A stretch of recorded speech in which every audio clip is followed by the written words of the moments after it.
ദൈവനാമം മഹത്വപ്പെടുമാറാകട്ടെ. സമാധാന സന്ദേശത്തിലൂടെ എന്നെ ശ്രദ്ധിക്കുന്ന എല്ലാ പ്രിയപ്പെട്ടവർക്കും വീണ്ടും ബന്ധവനായ ക്രിസ്തുയേശുവിന്റെ നാമത്തിൽ എൻ്റെ സ്നേഹവന്ദനം.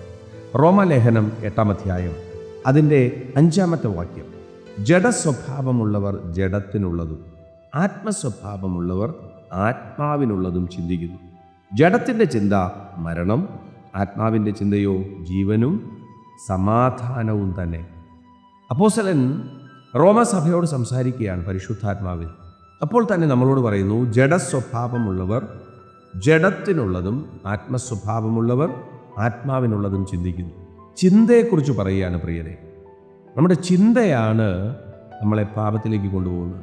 നമ്മുടെ ചിന്തയാണ് പലപ്പോഴും നമ്മളെ നടത്തുന്നതും നയിക്കുന്നതും.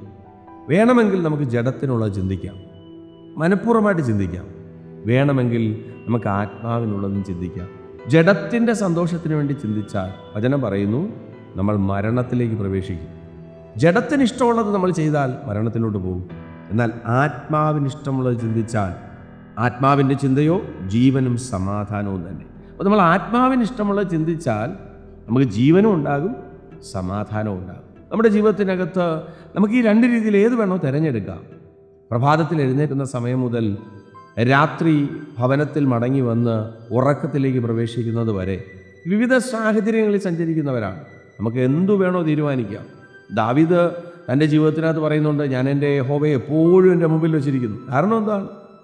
ഈ കൃപയില്ലാതെ, ഈ കർത്താവില്ലാതെ, ഈ ആത്മസ്വഭാവം നമ്മുടെ അകത്തില്ലാതെ ഒരിക്കലും ഈ പാപം നിറഞ്ഞു കിടക്കുന്ന ലോകത്തിനകത്ത് പ്രിയരെ ജയിക്കാൻ കഴിയത്തില്ല. എന്നാൽ എപ്പോഴും കർത്താവിനെ ആരാധിച്ചും കർത്താവിനെ സ്തുതിച്ചും വചനത്തിൽ ധ്യാനിച്ചും വചനത്തെ അനുസരിച്ചും പ്രമാണത്തെ രസിച്ചും ആത്മാവിൽ നടക്കുന്ന ഒരു മനുഷ്യനെക്കുറിച്ച് പറയുകയാണ്, ആ മനുഷ്യൻ ജീവനിലേക്കും സമാധാനത്തിലേക്കും പ്രവേശിക്കും. എന്നാൽ ജഡത്തെക്കുറിച്ച് ചിന്തിച്ച് ജഡത്തിൻ്റെ ഇഷ്ടങ്ങൾക്കും ജഡത്തിൻ്റെ സന്തോഷത്തിനും വേണ്ടി ജീവിച്ചാൽ പ്രഭാതം മുതൽ പ്രദോഷം വരെയുള്ള അധ്വാനം തച്ചുടച്ച് കളഞ്ഞ് മരണത്തിലേക്ക് പ്രവേശിക്കുന്നത് പോലെയാകാതെ ആത്മാവിൻ്റെ ചിന്തയിൽ ആത്മാവിൽ ജീവിച്ച് ജഡത്തെ അല്ല ആത്മാവിനെ തന്നെ അനുസരിച്ച് കർത്താവിൻ്റെ ഇഷ്ടം ചെയ്ത് വിശ്വസ്തയോടെ സഞ്ചരിപ്പാൻ ദൈവം കൃപ ചെയ്യട്ടെ. വിശ്വസിക്കുക, പ്രാർത്ഥിക്കുക. ദൈവം വിശ്വസ്തൻ. God bless U.